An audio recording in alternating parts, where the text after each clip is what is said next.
Hello everyone, this is me Priyanshu Pandey and you are watching set my frame. तो आज की video में हम बात करेंगे शेप लेयर के ऊपर। हम देखेंगे कि हम शेप को कैसे मॉडिफाई कैसे कर सकते हैं, कैसे ट्रांसफॉर्म कर सकते हैं और कैसे उसको एनिमेट करेंगे। हम देखेंगे कि उसको मॉर्फ कैसे कर सकते हैं और भी मल्टीपल चीज़ें हम देखेंगे। वीडियो को स्टार्ट करने से पहले मैं आप लोगों से एक रिक्वेस्ट करना चाहता हूँ कि आप लोग प्लीज़ वीडियो को लाइक करें, शेयर करें और सब्सक्राइब करें चैनल। इससे मेरे को मोटिवेशन आएगा और वीडियोस बनाने में। मैं कुछ और नया इंटरेस्टिंग लेके आऊँगा। तो सबसे पहले आ जाते हैं अपने आफ्टर इफेक्ट पे। तो आप मेरे स्क्रीन पे देख पा रहे होंगे, मैंने यहाँ पे एक कॉम्पोजिशन बना रखी है शेप लेयर के नाम से। और आप उसके ऊपर हमारे पास जो टूल बार है वहाँ पे हम देख पा रहे होंगे कि यहाँ पे हमारे पास रेक्टेंगल का शेप बना हुआ है। इस पे अगर मैं क्लिक करूँ तो इसके नीचे मल्टीपल शेप्स आ रहे हैं मेरे पास। राउंड रेक्टेंगल आ रहा है, एलिप्स आ रहा है, पॉलीगन आ रहा है, स्टार टूल आ रहा है। तो बेसिकली ये सब आपके पास शेप है। अगर आप कोई भी शेप क्लिक करेंगे और उसको ड्रॉ करेंगे तो यहाँ पे हमारे पास एक शेप लेयर आ जाएगा और एक शेप लेयर के अंदर आपके शेप लेयर के अंदर कंटेंट आएगा और ट्रांसफॉर्म आएगा।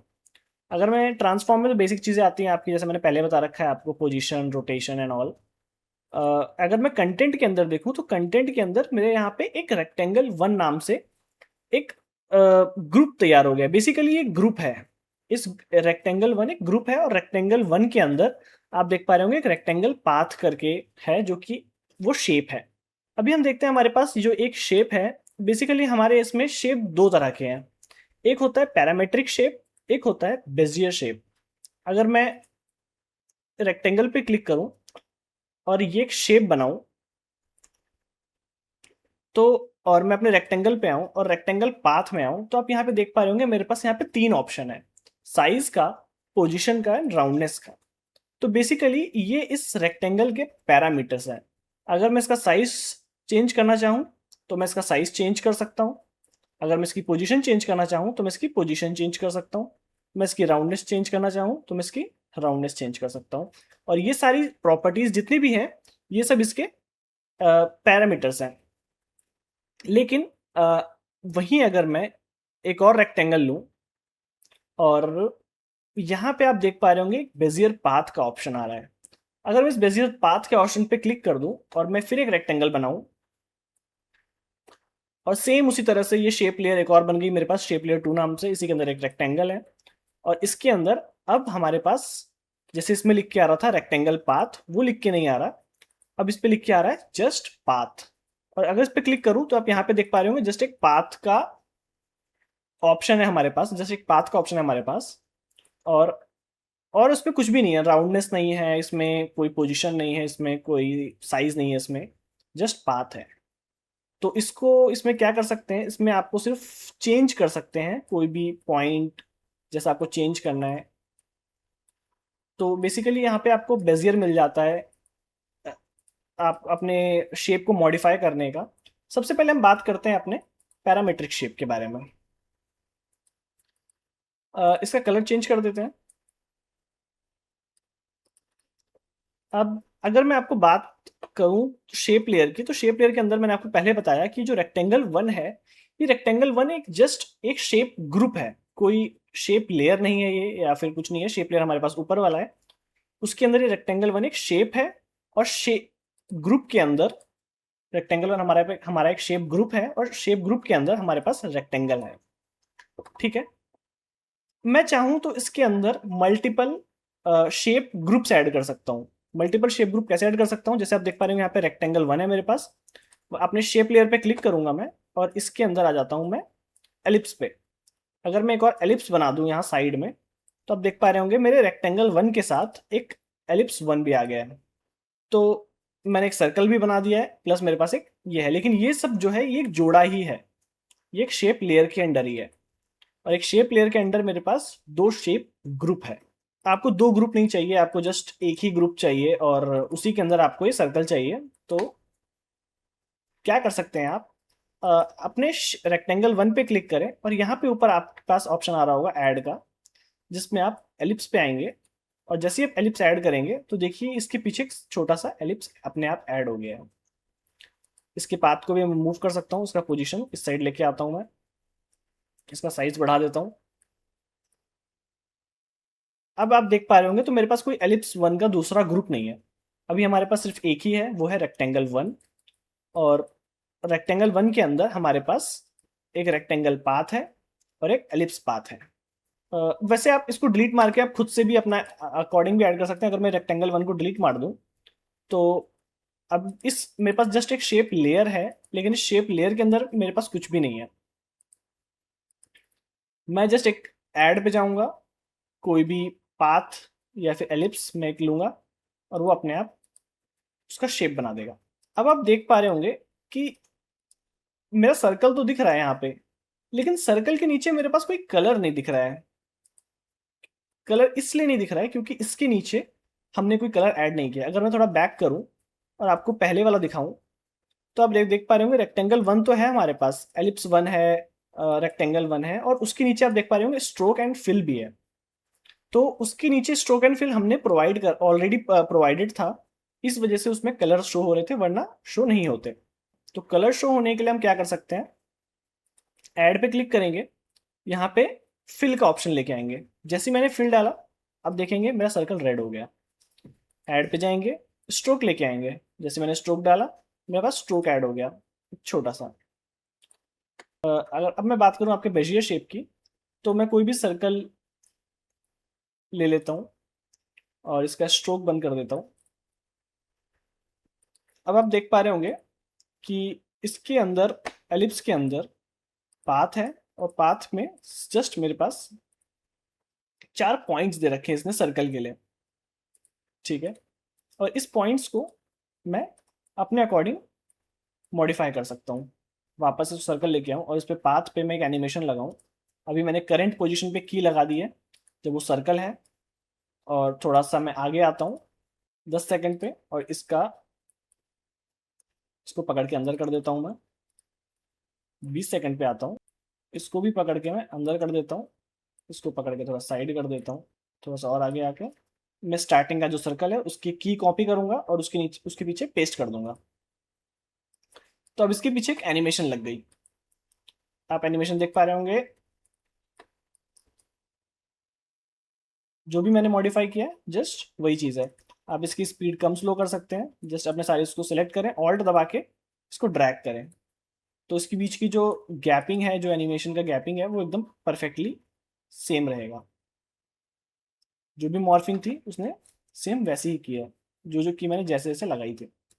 अब हम देखते हैं कि अगर मेरे को इस सर्कल के, चलो फॉर एग्जांपल मेरे पास एक रेक्टेंगल है, मैं एक रेक्टेंगल लेता हूँ और उसको मैं यहाँ पे बीचों बीच बना देता हूँ, उसको मैं सेंटर लाइन कर देता हूँ।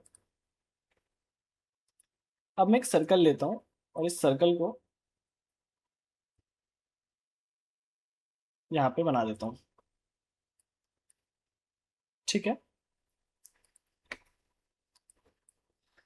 अभी आप देखेंगे मैं सर्कल कलर कलर चेंज कर देता हूँ, इस सर्कल का कलर कर देता हूँ मैं वाइट। अब मेरे को चाहिए कि जो सर्कल है ये इस रेक्टेंगल के अराउंड एनिमेट करे। तो मैं क्या कर सकता हूँ, मैं जैसे अपने शेप रेक्टेंगल 1 पे आऊँगा और पाथ पे आऊँगा और इसकी जस्ट पाथ को मैं कॉपी करूँगा, पाथ कॉपी करूँगा और अपने सर्कल वाले उस पे आके उसकी पोजीशन पे, क्योंकि मेरे को उसकी पोजीशन एनिमेट करवानी है, मेरे को चाहिए सर्कल की पोजीशन इसके अराउंड घूमे, तो यहाँ से मैंने पाथ कॉपी करके इसके पोजीशन पे क्लिक किया और कंट्रोल वी दबा के जस्ट पेस्ट कर दिया मैंने। तो आप देख पा रहे होंगे कि घूम तो रहा है लेकिन थोड़ा सा ना आगे आ गया है। वो आगे इस वजह से आ गया क्योंकि मैंने जो रेक्टेंगल की पोजीशन है वो थोड़ी छेड़ दी थी मैंने ऑलरेडी, मतलब जब वो मैंने उसे बनाया था तब वो एकदम ही सेंटर में नहीं था, जिस पोजीशन में ऑलरेडी था मैंने थोड़ी छेड़ दी थी।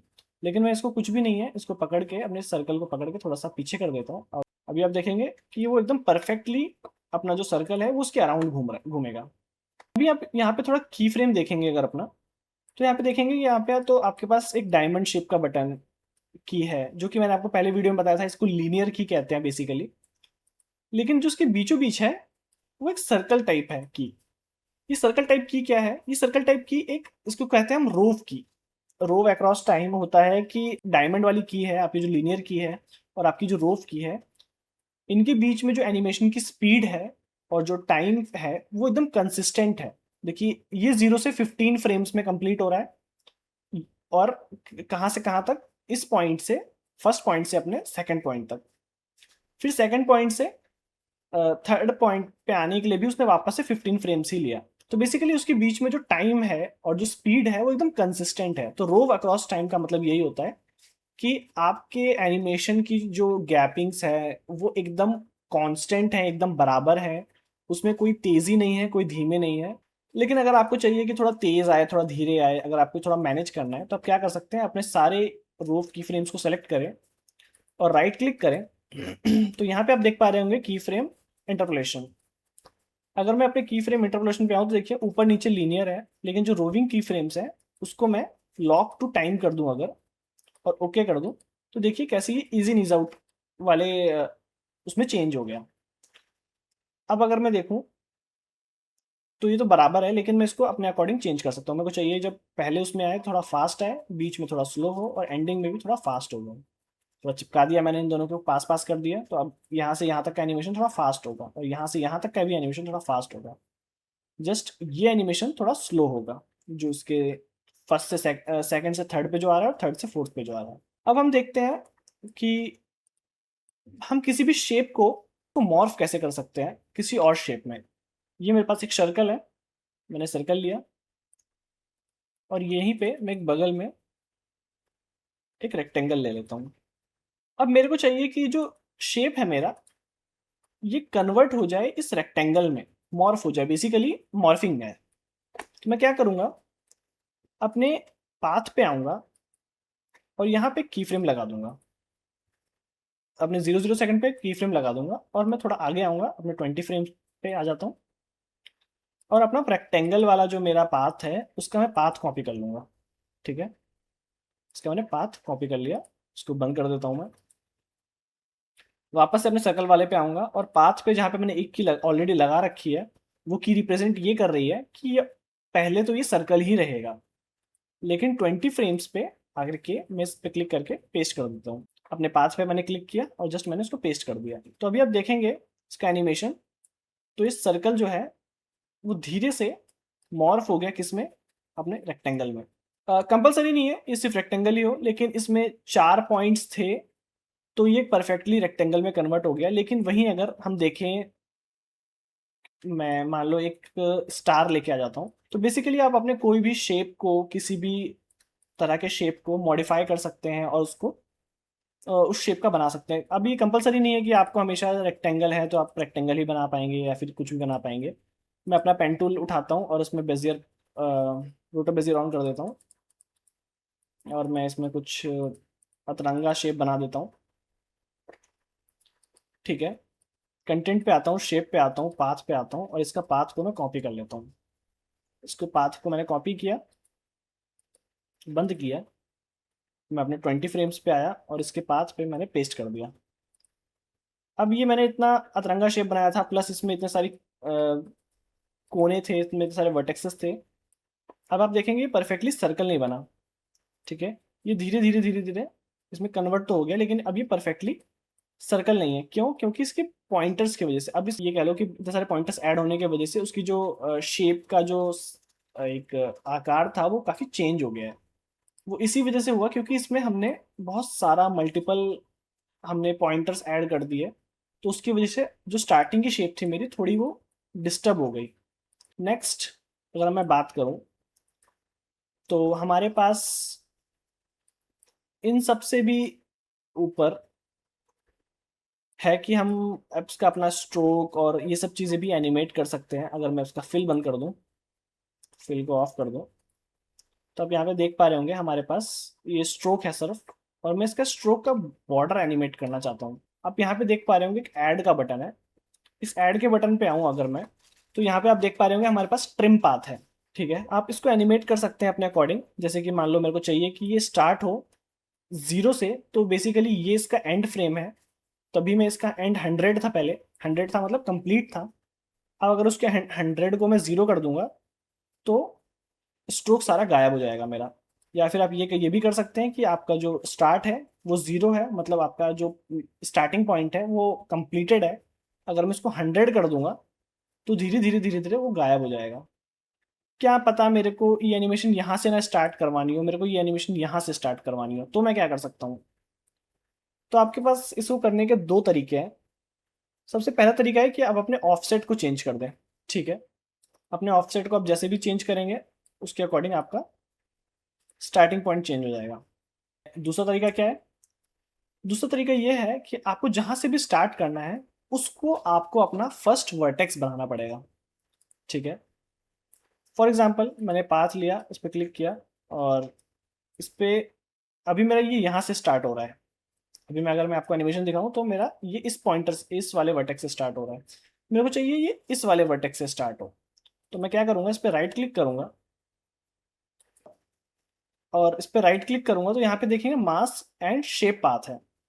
इस पे जैसे ही आऊंगा मैं अपने सेट फर्स्ट वर्टेक्स कर दूंगा। जैसे ही मैं इसको सेट फर्स्ट वर्टेक्स करूंगा तो ये इसको अपना पहला वर्टेक्स मान लेगा। अब जो एनिमेशन मेरी स्टार्ट होगी वो यहाँ से होगी क्योंकि इसने इसको अपना पहला वर्टेक्स मान लिया। ठीक है, आप इसमें और भी सारी चीज़ें हैं जो ऐड कर सकते हैं, जैसे कि अपने स्ट्रोक पे अगर मैं हम आए तो यहाँ पे हमारे पास डैशेस भी हैं।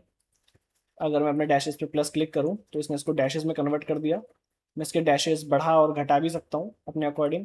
इसके डैशेस को मैं राउंड भी कर सकता हूँ। यहाँ पे है राउंड और बट कैप को राउंड कर देता हूँ तो यहाँ पे मेरे पास राउंड है। आज की वीडियो में सिर्फ हम इतना ही रखते हैं। तो आज की वीडियो में बस इतना ही।